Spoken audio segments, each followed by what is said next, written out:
요즘 시대에 안 맞는 구식 스타일이십니다. 그 말을 들었을 때 나는 이미 짐작하고 있었다. 이게 끝이라는 것을. 내 이름은 김준호, 올해 62이다. 오늘 아침까지 나는 대성중공업의 최고 재무책임자 CFO였다. 15년 전 서울 구로공단의 조그만 공장 3개밖에 없던 이 회사를 맡아 지금은 수도권과 춘천, 경남을 아우르는 16개 생산시설을 갖춘 상장기업으로 키웠다. 2번의 경제위기, 3건의 인수합병, 그리고 수없이 반복된 이사회 싸움 속에서도 나는 항상 침착했고 보고서는 단 한 번도 늦지 않았다. 내가 화려한 스타일은 아니었다. 투자자들 앞에서 요란한 PT를 하는 것도 싫었고 와인잔을 들고 웃는 법도 몰랐다. 하지만 숫자는 항상 정확했고 재무제표는 한 줄의 오차도 없이 깨끗했다. 그러나 유승재가 온 이후 모든 것이 변하기 시작했다. 그는 36살, 외국 명문대 MBA 출신의 스타트업 경력을 자랑하며 몇 달 전 CEO로 발탁되었다. 그는 입사 첫날부터 우리 사무실을 제 편이라며 휘젓고 다녔다. 혁신, 시너지, 디지털 전환 같은 단어를 입에 달고 조직도를 갈아엎기 시작했다. 그리고 오늘 아침 나의 의자에 발을 올려놓고 앉은 그는 이렇게 말했다. 이제는 새로운 재무 언어가 필요합니다. 김 전무님.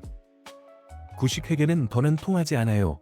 나는 아무 말 없이 고개를 한번 끄덕이고 악수를 나눴다. 단단하게, 짧게. 다음 이사회에서 발표할 겁니다. 인수인계는 2주 안에. 그날 오후 모든 직원이 새로운 비전에 대한 전사 미팅에 참여하는 동안 나는 내 책상을 조용히 정리했다. 15년을 보낸 자리였지만 내 삶은 종이박스 하나에 다 들어갔다. 오래된 가족 사진, 상장할 때 받은 기념패, 아내 윤선이가 생전에 준 가죽 포트폴리오. 엘리베이터 앞에서 최연서 과장이 울음을 참으려는 얼굴을 하고 있었다. 회계팀에서 내가 가장 믿던 직원이었다. 괜찮아요. 나는 말했다. 이건 그냥 순환일 뿐이에요. 하지만 나는 그녀에게 말하지 않았다. 사실 지난 6개월간 나는 조용히 몇 가지 이상한 재무 거래들을 기록하고 있었다는 사실을. 그들의 의도는 나를 몰아내는 것이 아니라 나 같은 감시자를 제거하는 것이었다. 숫자를 처음 신뢰하게 된 건 아버지 때문이었다. 나는 부산 남구 간만동 오래된 조선소 뒤편에 있는 작은 철물점에서 자랐다. 아버지 김병태는 평생 가게 앞 콘크리트 바닥에 무릎을 꿇고 망치질을 하던 분이었다. 말수가 적고 항상 계산기를 꺼내는 손은 거칠었지만 정확했다. 물건값이야 오르락내리락 해도 그 사람의 장부만큼은 단 한 줄의 틀림도 없었다.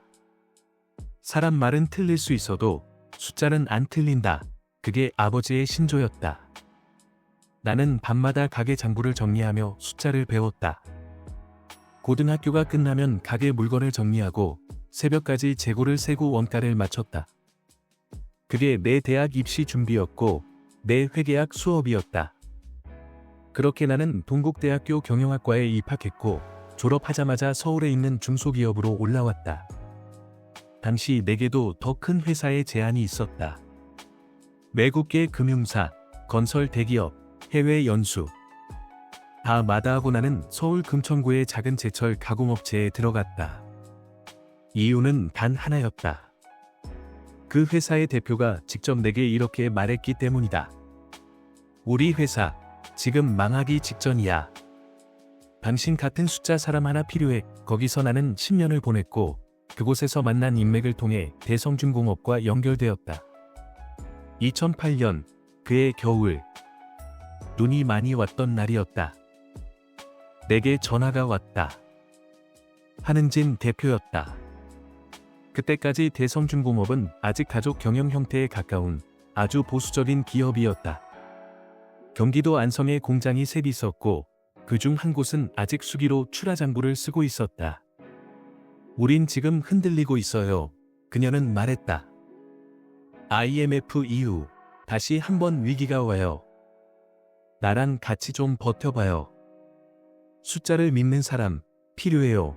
그 전화 한 통이 내 인생을 바꿨다. 10년 동안 우리는 아주 조심스럽게 회사를 키웠다. 외형 성장보다 중요한 건 내실이었다. 나는 매달 보고서를 정리하며 새벽까지 남았고 그녀는 야근 때 커피 한 잔을 놓고 갔다.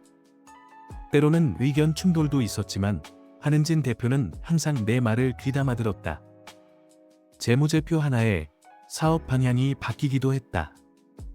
우리는 점차 조용히 강한 기업이라는 평판을 얻었고 상장도 무사히 마쳤다. 내가 직접 서명한 IPO 보고서 첫 장에는 아직도 그녀의 메모가 남아있다.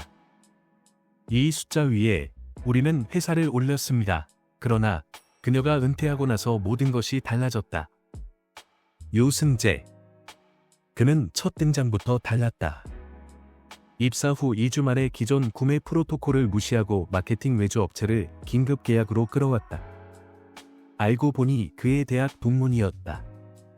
우리 기준으로는 상식밖의 금액이었지만 그는 이렇게 말했다. 이제 스케일을 다르게 봐야 해요. 구태의연한 규칙은 필요 없어요. 그 다음은 인사 구조 개편. 회계팀은 더 이상 내 직속이 아니었다. 혁신본부장이라는 이름 아래 재편되었고 그 자리엔 그가 직접 데려온 서민재라는 인물이 앉았다. 그리고 그날 나는 그가 복도에서 누군가에게 이렇게 말하는 걸 들었다. 이 회사 회계 시스템 아직도 90년대야. 창의적으로 다뤄야 해. 그 순간 나는 깨달았다. 이건 단순한 세대 교체가 아니었다. 그들은 시스템 자체를 재설정하려 하고 있었다. 그리고 나 같은 존재는 거기서 너무 불편한 조각일 뿐이었다. 서민재. 처음 그 이름을 들었을 땐 그냥 또 다른 젊은 인재겠거니 했다. 요즘 기업들은 Z세대 인재 영입이니 디지털 재무니 하는 말을 좋아하니까. 게다가 그의 인력은 꽤나 화려했다. 카이스트 출신, 영국 유학, 스타트업 엑시 성공, 그리고 최근엔 테덱스 강연까지. 그 강연 영상은 이사회 단체방에도 공유되었다. 제목은 이랬다. AI 시대의 재무혁신 인간의 직관은 여전히 필요한가? 나는 그 영상을 클릭하지 않았다. 현란한 프레젠테이션과 화려한 문장이 숫자를 대신할 수는 없었다. 나는 그런 것을 믿지 않는다. 아니, 정확히 말하면 그런 화려함 뒤에 무엇이 숨겨져 있는지가 더 궁금했다. 이사는 작은 곳에서 시작되었다. 먼저 새로운 벤더 업체들. 이름조차 처음 보는 곳들이었다. 예를 들어 신한엑서스, 다람 컨설팅, 모노 디지털 파트너스. 계약서엔 디지털 전환 컨설팅이나 클라우드 기반 회계 시스템 개발 같은 모호한 문구가 있었고 지출 규모는 기존보다 3-4배 이상이었다. 하지만 정작 결과물은 없었다. 보고서도 회의 자료도 없었다. 이 계약 어디서 요청됐어요? 내가 조용히 물었을 때 박진우 대리가 고개를 갸웃했다. 전무님 서명 없이 바로 본부장님, 서민재 쪽에서 진행된 거예요. 이젠 회계 요청도 IT팀 거쳐서 올라가거든요. 이건 단순한 프로세스 변경이 아니었다. 감시를 피하기 위한 우회로였다. 나는 그날 밤 회사 건물 15층 내 작은 임원 라운지에 홀로 남았다. 불은 꺼져 있었고 커피 머신만 작게 웅웅대고 있었다. 내 손엔 최근 3개월치 거래 기록이 있었다. 공통점은 분명했다. 거래 일자는 주로 금요일 늦은 오후나 공휴일 전날, 청구서는 전자문서가 아닌 PDF 스캔본, 내부 부서 결제 없이도 집행됨, 그리고 결제 계좌는 모두 같은 은행 해성저축은행, 하이성 세이빙즈뱅. 나는 이 모든 항목을 엑셀에 정리하기 시작했다. 새벽 2시가 되어서야 파일 하나가 완성됐다. 파일 이름은 trace01.xlsx. 다음날 최연서 과장이 조심스럽게 내 방을 노크했다.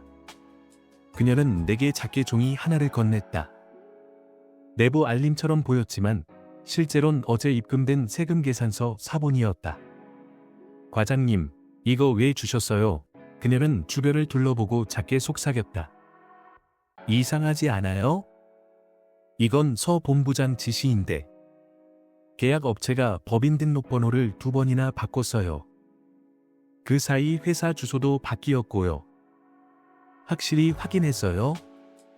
예, 어제 몰래 중소기업청 데이터베이스 뒤져봤어요.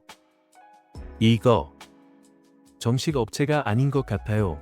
그 순간 나는 확신했다. 이건 단순한 방만 경영이 아니었다. 나는 조용히 행동했다. 수상한 벤더 목록을 만들고 그들의 거래 내역을 엑셀로 수집하고 법인 등기부등본을 열람하고 출처가 없는 PDF 청구서를 따로 보관했다. 그리고 아무도 모르게 감사 서버에 임시관리자 계정을 만들었다. 시스템 이관 시 발생하는 비상 접근 계정. 규정상 존재하지만 아무도 신경 쓰지 않는 부분. 이 계정은 오래가지 못할 것이다. 아마 조만간 IT팀에서 발견되겠지만 그 전까지만 버티면 충분했다. 그날 밤 나는 집으로 돌아가 아내의 사진 앞에 앉았다. 윤선희. 그녀가 세상을 떠난 지 벌써 3년이 지났다. 병실 침대에 앉아 그녀는 내 손을 잡고 말했다. 당신은 세상과 싸우는 사람이 아니야. 그냥 숫자만 지켜. 그래. 나는 싸우지 않을 것이다.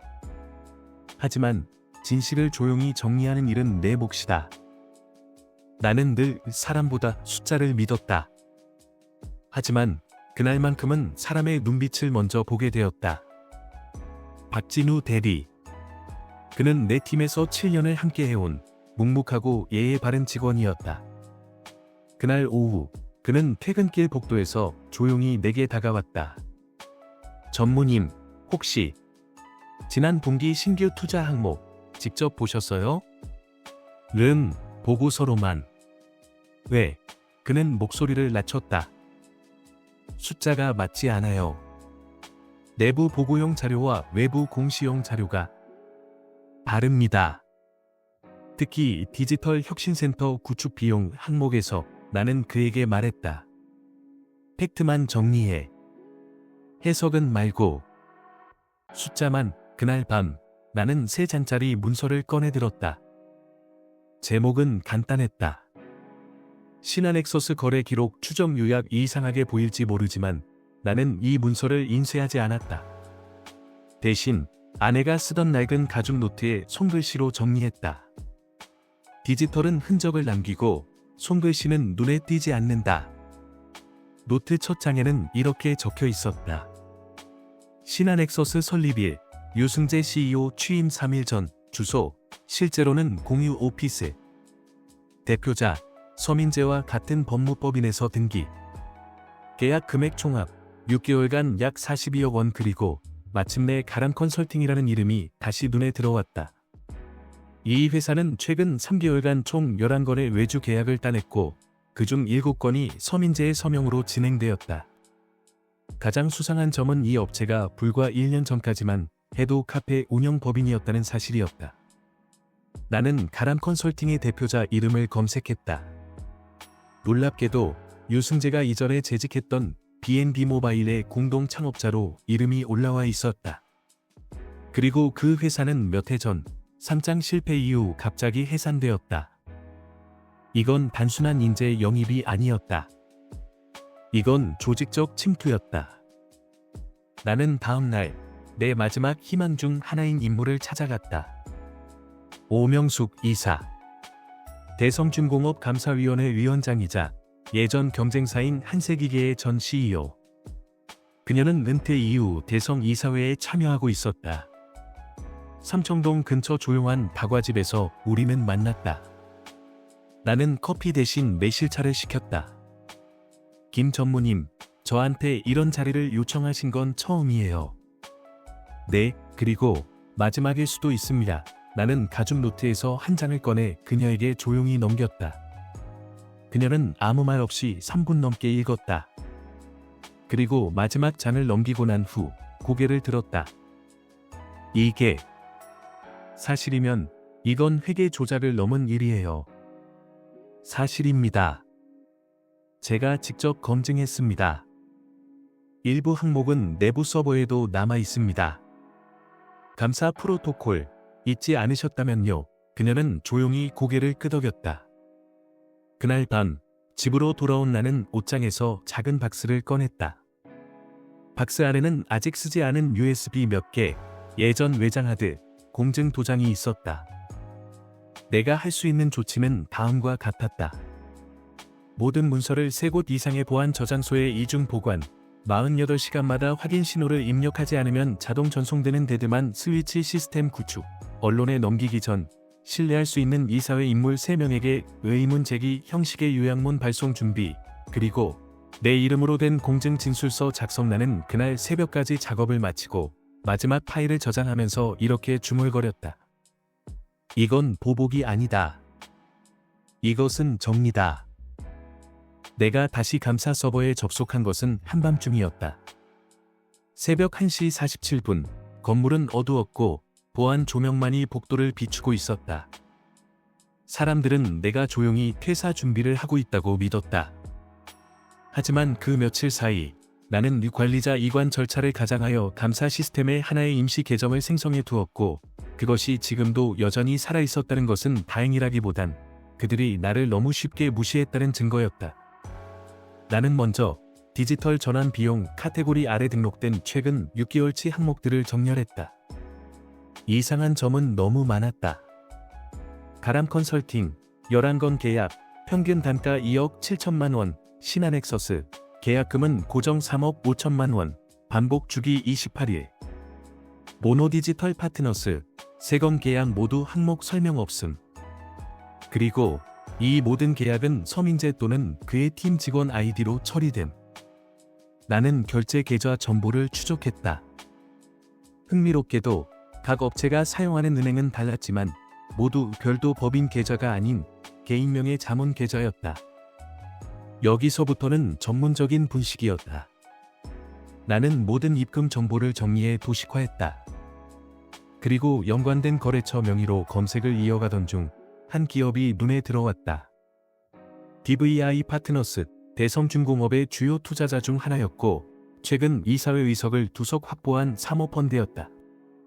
문제는 이 회사가 유승재가 몸담았던 스타트업 B&B 모바일의 최대 주주였다는 점이었다. 게다가 DVI 파트너스는 지난 1년 사이 대성중공업 지분을 급격히 매입하며 이사회를 장악해가고 있었고 3개월 전 추가로 이사 1명이 더 들어왔는데 그 이름은 낯설지 않았다. 노재혁, 대성중공업의 기존 이사회 위원장 노태수 회장의 조카였다. 내 머릿속에서 그림이 그려지기 시작했다. DVI 파트너스 유승재 임명, 유승재 서민재 투입, 서민재 페이퍼 컴퍼니를 통해 자금 이탈, 이사회 일부 이익 구조를 방조 혹은 조장. 이건 단순한 횡령이 아니었다. 기업을 고리적으로 무너뜨리고 그 자산을 유출해가는 전략적 침투였다. 나는 정리된 자료를 외장하드 2개에 나눠 담았다. 하나는 변호사에게 보낼 공증용, 다른 하나는 48시간 신호가 없을 경우 자동 발송되는 시스템에 연결된 백업본이었다. 그리고 마지막 확인을 위해 내가 가장 믿었던 사람에게 문자를 보냈다. 연서 과장, 예전에 잭슨 인수 때 만든 이중 감사 프로토콜 아직도 살아있나요? 그녀의 답은 10분 만에 도착했다. 네, 아직 살아있어요. 5만 원 이상 거래는 자동으로 이중 저장됩니다. 백업도 다음 주 초 아이언 마운틴 보관소로 전송될 예정이에요. 나는 미소를 지었다. 그들은 감시자를 없앴지만 시스템은 아직 남아 있었다. 그날 밤 나는 방 안의 작은 거울 앞에 섰다. 내 모습은 지쳐 보였다. 주름은 늘었고 어깨는 굽었다. 하지만 눈빛은 오히려 예전보다 또렷했다. 아내가 살아있었다면 아마 이렇게 말했을 것이다. 숫자를 믿는 것도 좋지만 때로는 행동도 해야지. 나는 속삭이듯 말했다. 이제 곧 말하게 될 거야. 숫자가 오명숙, 이준식, 강대현. 이들이 내가 선택한 3명의 이사회 인사였다. 공통점은 단 하나, 그들은 아직 이유승재 라인과 거리를 두고 있는 인물들이었다. 모두 수년간의 기업 경험과 자기만의 윤리를 가지고 있었고 무엇보다도 내가 만든 시스템에 대해 충분히 이해하고 있었다. 나는 그들에게 직접적인 고발이 아닌 아주 신중하게 작성된 문서 요약본을 전송했다. 내용은 다음과 같았다. 특정 시점 이후 급격히 늘어난 외주 계약. 계약업체 대부분의 법인 주소와 사업자 정보 불일치. 내부 보고서와 외부 보고서의 항목 불일치. 핵심 인사와 계약업체 간의 연관성 의혹. 모든 문서는 자동 예약 전송 형식으로 설정했다. 지금 내가 이 전송을 막지 않으면 48시간 이내에 그들은 이 내용을 보게 될 것이고 나는 이미 움직였다는 사실조차 그들에게 사실로 남게 될 것이다. 그러던 중 하나의 이름이 다시 떠올랐다. 버텍스 솔루션. 이 업체는 서민재가 입사하기 몇 달 전에 이미 대선과 미미한 계약을 맺고 있었던 소규모 IT 회사였다. 하지만 내가 그들의 법인 등록부 등본을 다시 들여다봤을 때 소름이 돋았다. 대표이사 변경, 서민재, 2019년 7월, 2021년 3월. 그는 자신이 과거에 공동 설립한 회사를 말끔히 공식 이력서에서 삭제한 채 지금의 자리에 앉아 있었던 것이다. 그리고 그 회사는 현재 대선과 수억 원 규모의 계약을 체결하고 있다. 이건 단순한 이해 충돌이 아니었다. 이건 내부자 거래의 결정적 증거였다. 나는 가장 최근에 백업 파일을 정리하던 중 예상치 못한 통화 한 건을 받았다. 번호는 차단되어 있었고 상대는 차분한 여성의 목소리였다. 김준호 전무님 맞으시죠? 그렇습니다. 누구시죠? 저는 금융감독원 조사국 윤서진 수석조사관입니다. 최근 익명의 제보를 통해 대성중공업의 회계 관련 문제를 인지하게 되었고 제보 내용 중에 전무님의 성함이 등장하여 조심스럽게 연락드렸습니다. 그 순간 나의 손이 잠시 굳어졌다. 혹시 그 제보 내용 어느 정도까지 파악하셨습니까? 아직 조사는 초기 단계이며 정식 수사는 아닙니다. 하지만 내부 인물이 관련되었을 가능성이 높다고 판단하고 있습니다. 혹시 이에 대해 비공식적으로 면담 가능하신가요? 나는 잠시 망설였다. 공식 경로를 통해 사건이 공론화될 경우 대성의 주가는 추락할 것이고 수천 명의 직원들의 생계는 위태로워질 수도 있었다. 하지만 이미 누군가가 밖으로 알린 것이었다. 그리고 시간이 더 지체되면 더 많은 데이터가 사라질 것이 분명했다. 나는 이렇게 말했다. 3일만 시간을 주십시오. 3일이요? 이유를 여쭤도 될까요?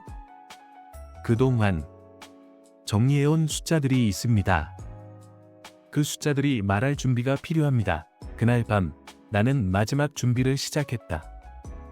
48시간 타이머가 포함된 백업 시스템에 암호를 입력하고 재가동. 나에게 신뢰를 보내준 최연서에게 내부 고발용 공식 보고서 봉투를 전달. 내부 감사팀에게 회람되도록 설계된 내부 감사 의무 보고 절차서 초안 작성. 그리고 나 자신을 지키기 위한 마지막 조치 법무법인 청운에 남길 위임서 정리. 그 위임서 표지에는 단 4글자만 적혀 있었다. 숫자에게 말할 기회를. 사건은 언제나 가장 조용한 순간에 터진다. 내가 최연서 과장에게 내부 고발서가 들어있는 봉투를 건넨 것은 평범한 화요일 오전이었다. 그녀는 아무 말 없이 그것을 가방에 넣고 고개를 끄덕였다. 제 이름으로 접수하는 거죠? 네, 법적으로 이건 회계 책임자의 정당한 보고 행위로 간주됩니다. 누구도 함부로 손대지 못할 겁니다. 그들이 왜 저를 내보내려고 했는지 이제야 알 것 같아요. 연서 씨가 어떤 걸 알고 있는지 그들이 당신보다 먼저 알아챈 거겠죠. 그녀는 끝까지 무너지지 않았다. 그리고 그날 오후 그 봉투는 감사팀으로 전달되었다. 그리고 48시간 후 모든 게 동시에 터졌다. 오명숙 이사의 긴급 소집 요청 이사회 비상회의 소집. 내가 예약 발송한 요약 메일 강대현, 이준식 이사 수신 확인. 내부 감사팀 서민재에게 공식 질의 발송. 금융감독원 사전자료 요청 공문 발송. 오후 2시 대성중공업 이사회 회의실. 나는 그 자리에 없었지만 최연서가 실시간으로 보낸 문자 메시지 몇 줄이 그 현장을 충분히 상상하게 만들었다. 회의 시작. 서 본부장 얼굴 하얘짐. 유승재 대표, 감사팀 질의의 사실무근 반복. 오명숙 이사, 계약 내역 회계 불일치 직접 지적. 외부 감사법인 관계자 도착. 반 따로 잡힘. 박진우, 회계 시스템 백업본 위치 증언. 일부 이사들 퇴장 요구. 내부 충돌 시작. 그리고 마지막 한 줄. 유승재, 법무팀과 별도 면담 중. 서민재 본부장은 일시 업무 정지 처리. 나는 핸드폰을 내려놓고 한강 둔치로 나섰다. 언제나 그렇지만 숫자보다 빠른 것은 사람의 반응이었다. 나는 사건이 그토록 정교하게 설계되어 있었음에도 불구하고 숫자 하나의 균열이 생기면 모든 게 무너질 수 있다는 사실을 다시 한번 확인했다. 다음 날 아침. 전화기엔 부재 중 전화가 3통 찍혀 있었다. 유승재, 서민재, 노재혁. 하지만 나는 그 어떤 전화에도 응답하지 않았다. 대신 오래된 이름 하나를 눌렀다. 이준식 이사. 그는 전화기 너머로 조용히 말했다. 15년간 단 한 건이 분식도 없었습니다. 아무런 스캔들 없이 모든 보고서가 정시 제출이었고 모든 결산이 정직했죠. 그건 제 일이었습니다. 지금 우리는 다시 그 정직함으로 돌아가야 합니다. 그날 오후 나는 대성중공업으로부터 공식 제안서를 받았다. 회계제조사위원회 특별고문으로 복귀 요청. 외부 감사인과 협력하여 자료 해석 및 구조 재설계 참여. 나는 한참을 생각하다가 이렇게 답했다. 협조는 하겠습니다. 하지만 다시는 그 사무실로 돌아가지 않을 겁니다. 왜죠? 대성중공업에는 이제 혁신을 말하면서 진실을 덮으려는 사람이 없어야 하니까요. 내가 대성중공업 본사에 다시 발을 들인 건 사건이 터지고 정확히 3주 뒤였다. 예전엔 매일 오르내리던 15층 엘리베이터도 이제는 낯선 공간처럼 느껴졌다. 회의실엔 외부 감사법인의 최 감사팀장이 기다리고 있었다. 그 옆엔 법무팀 실무진 몇 명이 앉아 있었고 끝자락엔 내가 예전 회계팀과 함께 세운 내부 감사 로그 시스템의 운영 서버가 준비되어 있었다. 김 전무님, 이쪽은 최근 백업에서 복원한 전체 거래 로그입니다. 이 중 저장된 항목만 추출했고 시스템적 누락은 아직 파악 중입니다. 나는 천천히 고개를 끄덕이고 하나씩 엑셀 파일을 열기 시작했다. 디지털 전환 컨설팅, 내부 역량 강화 아카데미, 비용 분산형 프로젝트 랜드디. 항목 이름은 항상 그럴듯했다. 하지만 지급된 날짜와 계좌, 서명 아이디를 따라가다 보면 결국 하나의 중심으로 연결되었다. 알파인 이노베이션즈. 처음엔 단순한 페이퍼 컴퍼니처럼 보였다. 하지만 이 회사를 따라가다 보면 다른 6개의 위장 업체가 연결되어 있었고 이 중 일부는 이미 폐업 처리된 상태였다. 그럼에도 거래는 여전히 진행되고 있었고 자금은 순환 형태로 이동하며 원래 회사 자산을 서서히 잠식하고 있었다. 그러던 중 결정적인 하나의 연결고리가 튀어나왔다. 노재혁. 그의 이름이 가랑 컨설팅의 초기 주주 명단에 있었던 것이다. 그것도 실명으로. 나는 숨을 삼켰다. 이건 단순한 조카의 무능한 추천이 아니었다. 이사회 위원장 노태수가 이 구조를 이미 알고 있었을 가능성이 매우 높았다. 나는 그날 밤 오명숙 이사에게 따로 연락을 취했다. 우리는 조용한 한정식 집에서 다시 마주 앉았다. 그녀는 내게 메일 한 통을 보여주었다. 보낸 사람, 노태수 이번 정기감사와 관련하여 외부의 정보가 과도하게 노출되는 것은 바람직하지 않습니다. 관련 회계 해석은 이사회 내부에서 충분히 정리 가능하다고 판단됩니다. 외부와의 소통은 가급적 제한해 주시기 바랍니다. 그녀는 작게 말했다. 그 사람 분명히 뭔가 알고 있어요. 근데 왜 이렇게 조용한지. 저도 모릅니다. 나는 커피잔을 내려놓으며 대답했다. 조용한 사람일수록 가장 깊게 개입돼 있을 수 있습니다. 그 주 금요일 나는 변호사 사무실을 찾았다. 공증을 마친 보고서 봉투를 하나 더 추가로 준비했다. 봉투 위에는 단 2단어가 적혀 있었다.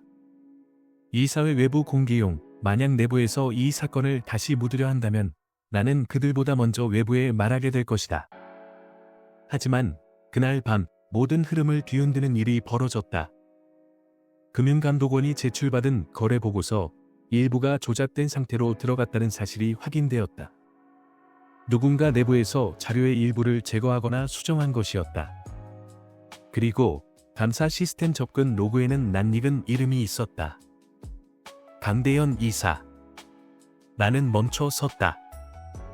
그는 그동안 나를 직접 찾아왔던 유일한 이사회 인사였다. 겉으로는 항상 내 편인 듯 행동했고 정중했으며 데이터에도 밝았다. 하지만 감사 서버 최상위 접근 권한은 일반 이사에게는 부여되지 않는다. 그에게는 누군가가 임시 권한을 의도적으로 위임한 것이다. 누구일까? 어디까지가 연기였고 어디서부터가 배신이었을까? 그날 밤 나는 아내의 사진 앞에 다시 앉았다. 오래된 유리 액자 속에서 그녀는 미소 짓고 있었다. 여보, 지금 가장 놀라운 건 뭔지 알아요? 내가 가장 믿었던 사람이 가장 먼저 그 시스템을 건드렸다는 사실이에요.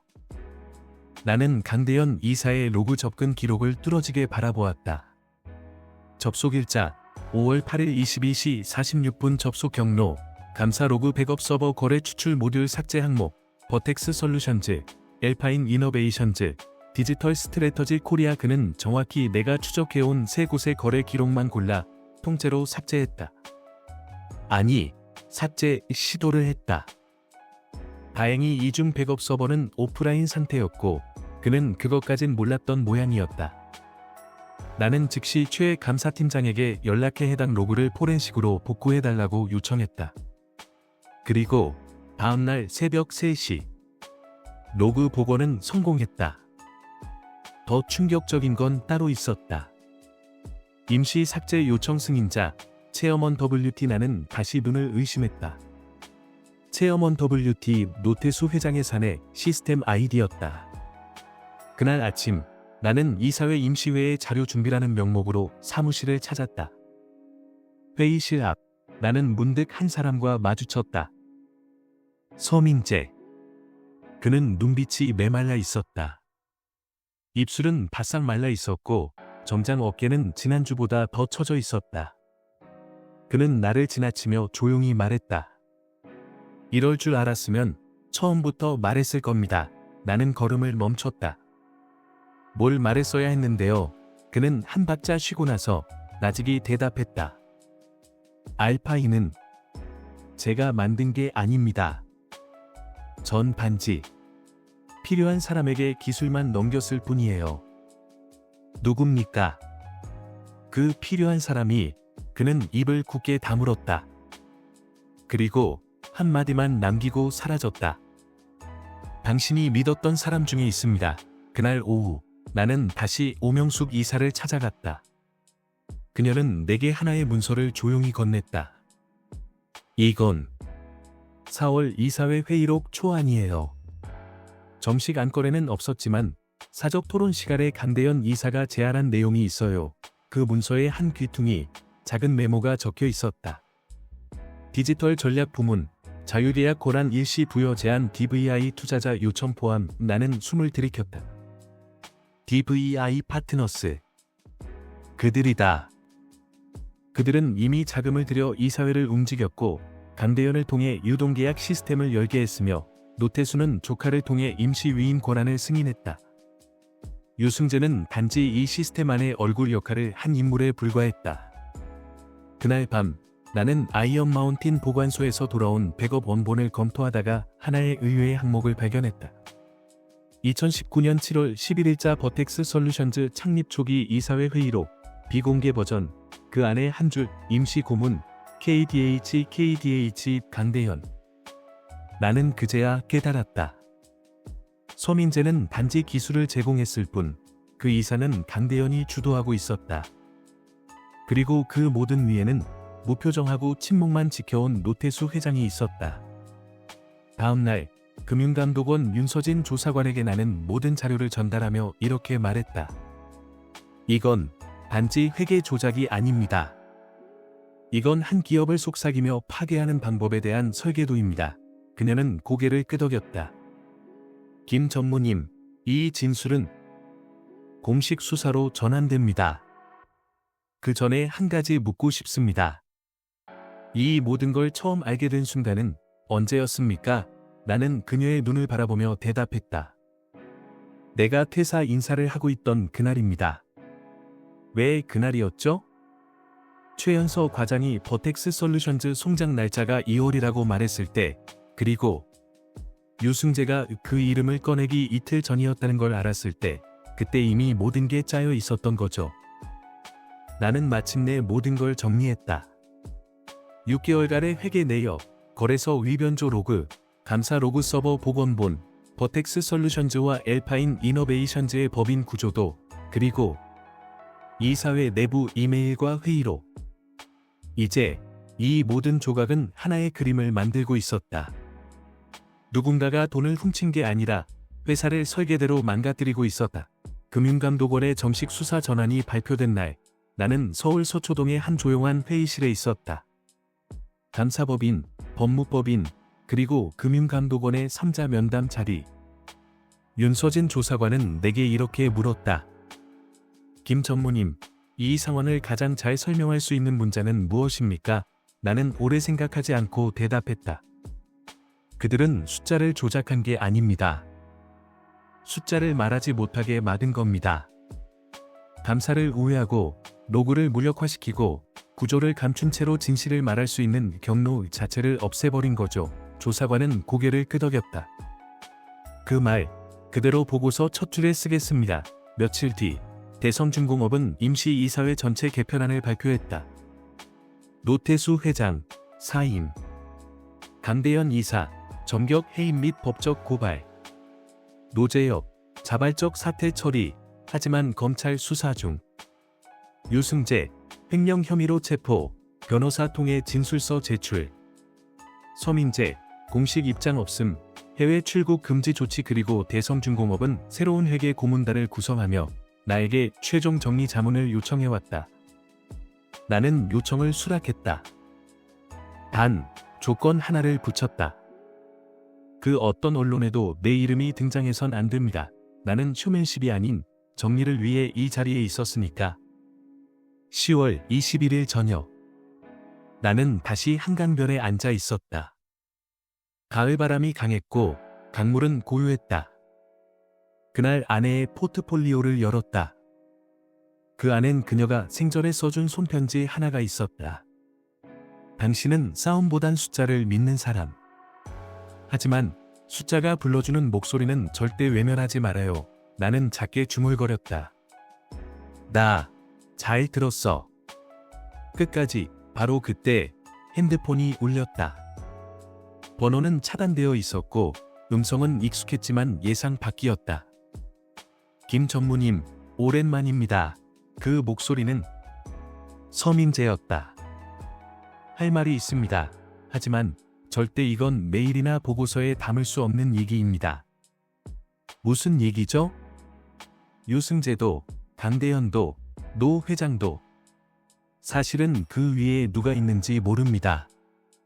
저한테 이름을 넘긴 사람, 저도 진짜 정체는 몰라요. 다만 그 사람이 당신을 지켜보고 있다는 건 알고 있어요. 나는 숨을 삼켰다.